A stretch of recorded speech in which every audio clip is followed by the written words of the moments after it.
네, 안녕하십니까. 122회 정보관리기술사 김지환입니다.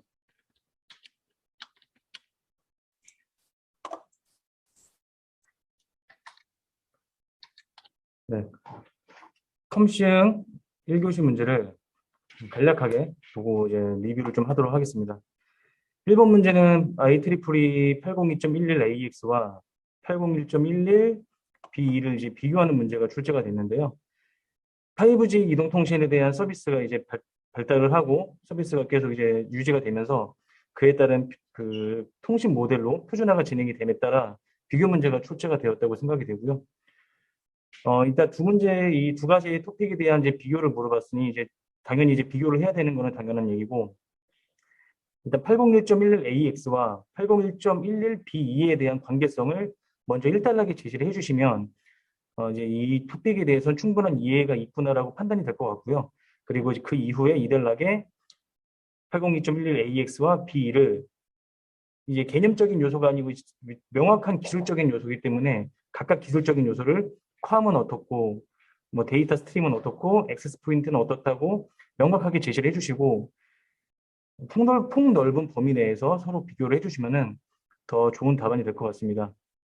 그리고 이제 좀 더 차별을 두기 위해서는 3단락에 이제 비교하는 문제는 신기술이라던가 뭐 없는 기술을 이제 비교하기가 조금 힘든 부분이 있는데 그런 이제 802.11b가 아무래도 좀 와이파이 7의 기술이다 보니까 그 측면에서 새로운 특징이나 기술을 좀 더 언급을 해주시면 좀 더 풍부한 답안이 될 것 같고요. 그렇게 작성하시면은 고득점도 받을 수 있으리라 생각이 됩니다. 네, 두 번째 문제는 엣지 컴퓨팅입니다. 엣지 컴퓨팅은 그동안 출제도 많이 되었고, 그리고 많은 분들이 또 충분히 알고 계신 그 토픽 중에 하나라고 생각이 되고요. 엣지 컴퓨팅이 이제 계속 지속적으로 성장이 되고 있고, 그리고 많은 기업도 계속 도입을 하고 있는 사례가 증가가 되고 있기 때문에 다시 한번 재출제가 되지 않았나라는 생각이 되고요.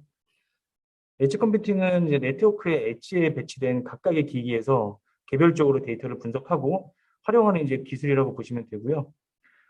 엣지 컴퓨팅은 이제 데이터 소스와 인텔리전스 레이어 그리고 실천 가능한 인사이트로 이제 3중 구조로 이제 패러다임이 구성이 되어 있는데 이 각각에 대한 이제 기술 요소를 충분히 배치시켜 주시면 좋은 답안이 될 것 같고요. 근데 이제 많은 분들이 이 토픽을 준비를 하셨을 거기 때문에 물론 본문 내용에는 이제 충실하시되 3단락에 활용 사례 아니면은 기존의 클라우드 컴퓨팅과의 비교 등으로 이제 좀 더 차별을 두시는 전략으로 작성을 하시면은 아마 고득점을 받으실 수 있으리라 생각이 됩니다.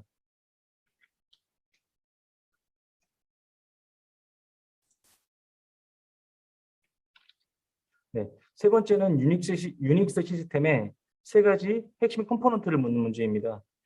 요즘에 이제 유닉스를 많은 기업이 또 사용하고 있고, 그리고 이제 시중의 모든 은행이 유닉스 체제로 전환을 했다는 그런 이제 트렌드도 있기 때문에 출제가 되지 않았을까 생각이 들고요. 이런 문제는 진짜 단순 팩트를 묻는 문제이기 때문에 잘 모르시면은 문제에 대한 이제 풀이를 하셔서 좀 풀이를 하시는 것보다는 이런 문제는 좀 피해 가시는 게 좋고요. 일단 묻는 세 가지 핵심 요소에 대해서 명확하게 아신다면 이제 커널, 라이브러리, 유틸리티에 대해서 그림으로 이제 간략하게 표현을 하시고 그리고 이제 그 각각 요소에 대해서 설명을 해주시면 될 것 같고요. 이런 문제는 이제 고득점을 노린다기보다는 사실을 물어보는 문제이기 때문에 답변을 하고 좀 이제 과감하게 묻는 내용만 작성하고 시간을 좀 절약을 해서 다른 문제에다가 좀 더 준비를 하시는 게 좀 더 이득이 될 수 있는 문제라고 생각이 됩니다. 네, 다음은 D램과 S램입니다. 아까 이제 이번에서 나왔던 문제는 이제 비교 문제였는데 이제 이거는 이제 두 가지를 각각 문제이기 때문에 그 부분도 좀 더 주의 깊게 보셔야 되고요. 비교를 하기보다는 각각 그 내용에 대한 풀이를 하시고 3단락에서 비교를 하셔서 좀 더 이제 차별화된 답안을 쓰시면 될 것 같고요. 요즘에 이제 반도체 메모리에 대한 활용이 증가가 되고 그리고 저번 회차에 이제 DDR SD램이 출제가 됐는데 그에 대한 연관 토픽으로 출제가 되지 않았을까라는 생각이 듭니다. 주기적으로 이제 재충전을 해야 기억이 유지되는 이제 DRAM 동적 메모리가 있고요. 이 동적 메모리는 이제 한 개의 트랜지스터와 그리고 한 개의 캐퍼시티로 이제 구성이 되어 있는데 이게 이제 비교적 이제 회로가 간단하고 가격이 저렴하고 그리고 이제 집적도가 높기 때문에 대용량의 기억 장치에서 주로 사용이 되고요. SRAM 같은 경우에는 이제 플립플롭 구조로 되어 있고요. 정적 메모리로서 전원이 공급이 되는 동안은 기록이 유지되어 재충전이 불필요한 메모리입니다. 주로 이제 캐시 메모리에 사용이 되고 있는데 각각에 대해서 충분하게 설명을 해주시고 그리고 3단락의 비교를 통해서 이 두 가지의 차이점 명확하게 제시를 해주신다면 네, 좋은 점수를 받으실 수 있으리라 생각이 됩니다. 네, 다음은 쉘코드입니다. 쉘코드는 이제 작은 크기의 코드로 이제 뭐 기계어 어셈블리어로 이제 작성된 그런 이제 기계어 코드라고 볼 수 있는데요. 이게 이제 소프트웨어 취약점에 주로 이용이 되기 때문에 보안 측면에서도 한번 출제가 되지 않았을까라고 생각이 되고요. 이 쉘코드 같은 경우는 로컬 쉘코드와 크게 낸 로컬 쉘코드와 리모트 쉘코드로 분류할 수가 있고요. 로컬 쉘코드는 대상 시스템에 직접 접근을 해서 취약점이 높은 그 프로세스를 공격하는 기법이고 리모트 쉘코드는 다른 대상 시스템에 취약점 있는 프로세스를 공격하는 그런 쉘코드라고 보시면 될 것 같습니다. 그리고 이제 리모트 쉘코드도 이제 구성 방식에 따라서 리버스 쉘코드, 바인드 쉘코드, 다운로드 앤 익스큐트 쉘코드로 이제 분류가 될 수 있고요. 이런 쉘코드에 대해서 각각에 대한 이제 설명과 그리고 슈도코드 내지 간략한 개념도 정도를 작성해 주시면 좋을 것 같고 보안 측면으로 접근을 하셨다면 대응 방안으로서 CDR이나 리버스 엔지니어링 APT 방어 등 그런 이제 대응 기술도 같이 언급을 해주시면 좀 더 좋은 답안이 되실 수 있으리라 생각이 됩니다. 네, 6번 문제는 레이드에 대한 문제입니다. 기출 문제인 레이드 0, 1, 5, 6에 대한 연관 출제로 볼 수 있을 것 같고요. 레이드 0 플러스 1은 스트라이핑한 디스크를 서로 미러링하는 구조로서 속도 형상과 복사본 생성이라는 이제 목적으로 이제 구성을 하고요. 레이드 1 플러스 0는 미러링한 디스크를 이제 스트라이핑하는 구조로서 디스크 장애에 대한 무결성을 유지하기 위해서 구성하는 방식이라고 보면 될 것 같습니다. 공통점은 이제 같은 용량, 뭐 동일한 속도, 그런 이제 퍼포먼스 측면에서는 이제 같다고 볼 수 있는데 차이점은 안정성의 차이와 복구에 대한 차이가 있습니다. 이 차이점이 서로 이제 명확하게 다르기 때문에 공통점보다는 차이점 입장에서 접근을 좀 더 하시면 명확하게 이제 차이가 드러날 수 있을 것 같고요. 안전성 측면에서 보시면 0 플러스 1은 하나라도 문제가 생기면 전체가 중지되는 반면에 1 플러스 0는 이제 운영이 가능한 그런 안전성의 차이가 있고요. 복구의 차이 측면에서도 0 플러스 1은 디스크 에러 시 이제 전체 복구를 해야 되지만 1 플러스 0의 경우에는 손실된 데이터만 복구하는 그런 차이가 있습니다. 일단 이 고득점을 받기 위해서는 근간이 되는 스트라이핑과 미러링에 대해서도 좀 이해가 필요하실 것 같고요. 그리고 방금 말씀드린 공통점, 차이점에 대한 언급과 그리고 실제로 기업에서 어떤 측면에서는 0 플러스 1이 유리하고 어떤 측면에서는 1 플러스 0가 유리하고 실무 사례를 좀 더 사례를 들어서 만약에 좀 언급을 하신다면 더 좋은 답안이 되지 않았을까라는 생각이 듭니다. 네, 다음 문제는 라이다와 레이다입니다. 요즘에 자율주행 자동차에서 이제 많이 쓰이는 그런 이제 센서 기술인데요. 이게 상당히 이제 꽤 오래 전에 나온 토픽이기도 하고, 그래서 다시 이제 리마인드하는 그런 측면에서 재출제가 되지 않았나 싶기도 하고요. 일단 라이다는 빛을 이용해서 이제 사각지대나 이제 그런 부분까지 다 감지가 가능한 그런 이제 센싱 기술이고요. 레이더 같은 경우는 라디오 주파수를 이제 발사를 하고 반사되는 그런 정보를 통해서 인식을 하는 그런 센싱 기술이라고 보시면 될 것 같습니다. 이 두 개도 마찬가지로 이제 비교하는 문제가 아니고 각각 묻는 문제이기 때문에 각각 단락에서 충분하게 이제 설명을 해주시고 3단락을 통해서 비교를 제시하셔서 차별화를 좀 두시면은요 더 좋은 답안이 될 것 같습니다. 네, 다음은 안티드론입니다. 안티드론은 이제 무인 비행체 기술의 발전에 따라서 기술 발전과 함께 악용 사례도 같이 증가가 되고 있기 때문에 그에 대한 이제 대응 방안으로서 확인하는 그런 측면에서 출제가 된 것 같고요. 일단 안티드론 같은 경우는 안티드론의 원리라고 또 보기에는 그냥 이제 드론을 무력화시킨다는 그런 개념이 있지만 하나의 그런 단일 기술이라고는 볼 수 없기 때문에 안티드론에 대해서 집중적으로 이제 뭐 원리를 한다거나 이제 그렇게 접근하기보다는 안티드론에 대한 그 다양한 요소 기술을 오히려 좀 그런 측면으로 접근을 하는 게 더 좋지 않을까라는 그런 생각이 들고요. 일단 아직 안티드론은 센서에 따른 이제 탐지 기술로 분류를 할 수가 있고, 그리고 이제 물리력에 따른 비행 무력화 기술로 분류를 할 수 있을 것 같습니다. 이런 이제 측면을 나눠서 음향 탐지, 방향 탐지, 영상, 레이더 이런 측면에서 다양하게 이제 언급을 해주시고, 그리고 전파 교란, 파괴, 포획, 아까 기출에서 좀 아까 문제 나왔던 EMP 같은 것도 같이 좀 작성을 해주시면은 좀 더 풍부한 기술 요소로서 이제 답안이 작성이 될 것 같고요. 그리고 이제 차별화를 좀 이제 좀 더 두려고 한다면 안티드론 기술에 대한 동향을 만약에 이제 숙지를 하고 계셨다면 같이 작성을 해주시면은 좀 더 차별화되는 그런 답안이 될 수 있을 것 같습니다. 네, 다음은 9번 문제는 이제 TCP 래퍼입니다. 리눅스 환경에서 서비스에 대한 접근 제어를 설정을 하는 수행하는 이제 기능인데요. 호스트 기반의 네트워크 시스템으로서 TCP 서버에서 네트워크의 접근에 대한 필터링을 수행하는 기능입니다. 이 기능은 이제 거부와 허용으로 이제 설정을 할 수가 있는데, ETC의 host.deni나 host.allow로 내부에 서비스명 IP라는 이런 기본 구문을 통해서 방화벽과 유사한 이제 필터링 기능을 수행을 할 수가 있는데요.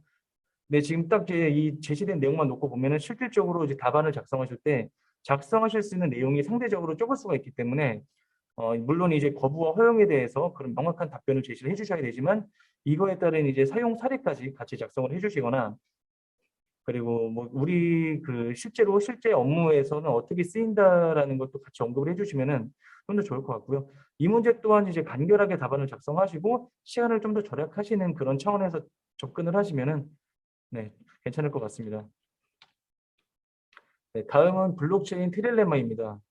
요즘에 이제 블록체인에 대한 관심이 계속 증가를 하고 있고, 그리고 이제 블록체인 기술도 계속 1.0, 2.0, 3.0 계속 나오고 있음에도 불구하고 문제점이 계속 이제 발생이 되고 있기 때문에 그에 대한 문제점 중에 하나인 트릴레마가 이제 출제가 된 거고요.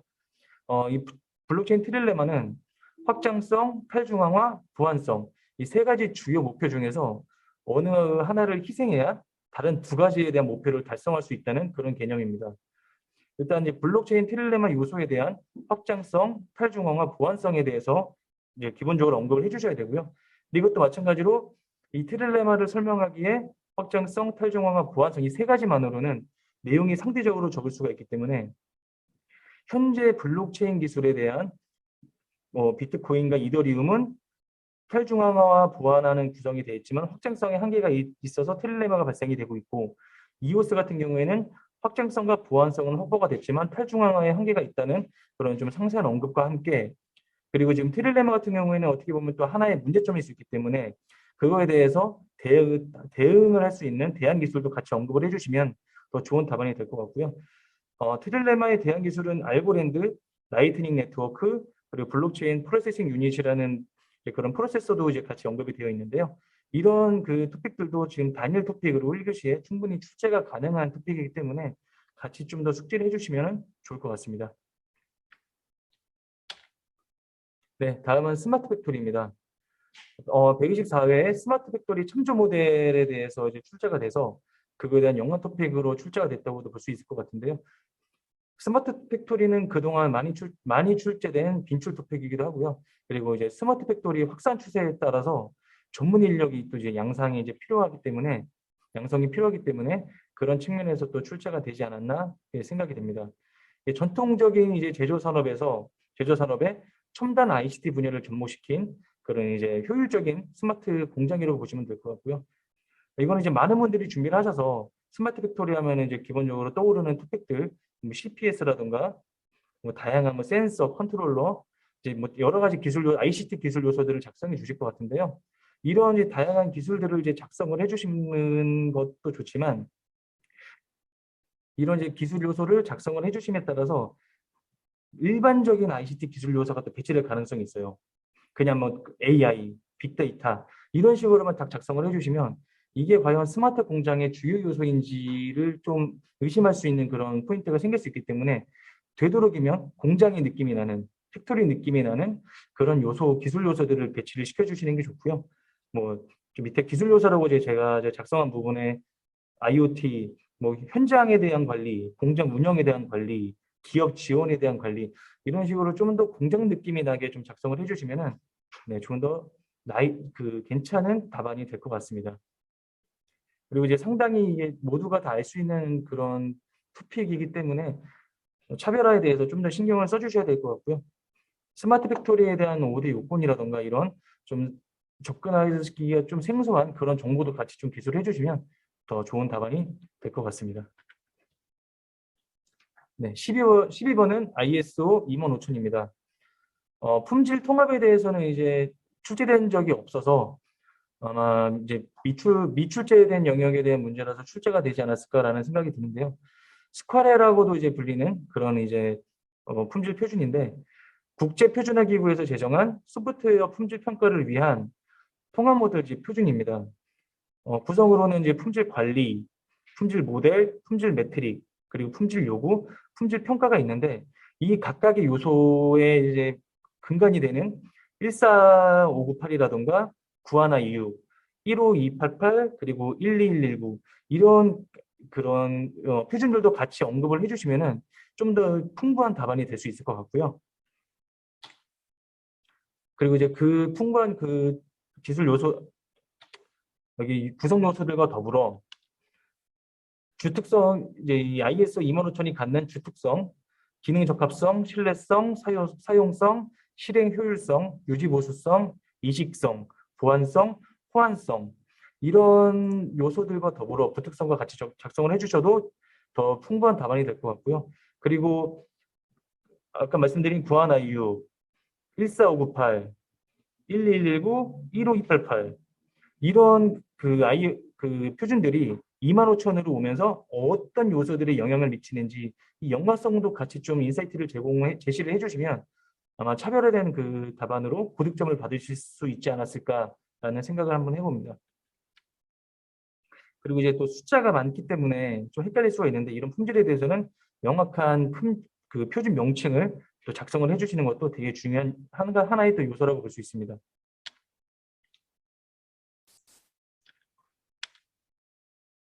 네, 마지막 문제는 디바이스 DNA입니다. IoT나 센서 등 디바이스가 이제 많이 증가를 하고 있고, 그리고 그 증가하는 그 디바이스에 대해서 신원에 대한 확인이 이제 요구가 증가함에 따라서 출제된 문제인 것 같고요. 디바이스 DNA 같은 경우는 디바이스의 이제 하드웨어적 행동적 특징을 자동화된 장치로 추출하거나 저장하여서 디바이스에 대한 신원을 확인하는 기술입니다. 일반적으로 이제 잘 생소한 토픽으로 생각하시는 분은 데이터, 네트워크, AI로 접근을 하실 수도 있을 것 같은데요. 그렇게 접근하시면은 이제 이 부분은 좀 안 되는 문제인 것 같고요. 이제 디바이스 DNA는 MCU나 CPU 자체의 그런 특성, 그리고 혹은 SRAM이나 D램이 갖고 있는 메모리 장치의 특성, PUF 기반의 이제 메모리 기반의 PUF적인 특성을 이제 갖고 있다고 보시면 되고요. 그리고 디바이스에 부착이 되어 있는 장치들의 특성, 전용 PUF 칩을 장착한다거나 그렇게 해서 디바이스가 갖고 있는 바이오에 대한 그런 인식처럼 독립적인 유일성을 가진 그런 DNA 특성을 갖는 그런 형태를 디바이스 DNA라고 보시면 될 것 같고요. 이제 디바이스 DNA 기술을 이제 선택을 하려면 본편성, 유일성, 영구성, 측정성, 성능성, 우회성이라는 이제 그런 기본 6가지 요소가 이제 필요하고요. 이런 요소들을 가지고 유일하게 인식될 수 있는 그런 하나의 단일한 PUF와 유사한 그런 특성을 갖는 그런 기술이라고 보시면 될 것 같습니다. 그래서 D램 퍼프, S램 퍼프, 시리얼 넘버 이런 이제 기술적인 요소로 접근을 하셔서 답안을 작성하시면은 좋은 답안을 작성하실 수 있으리라 생각이 됩니다. 네, 1교시는 여기서 마치겠고요. 그동안 시험 보고 고생하셨고 좋은 결과 있기를 바라겠습니다. 네.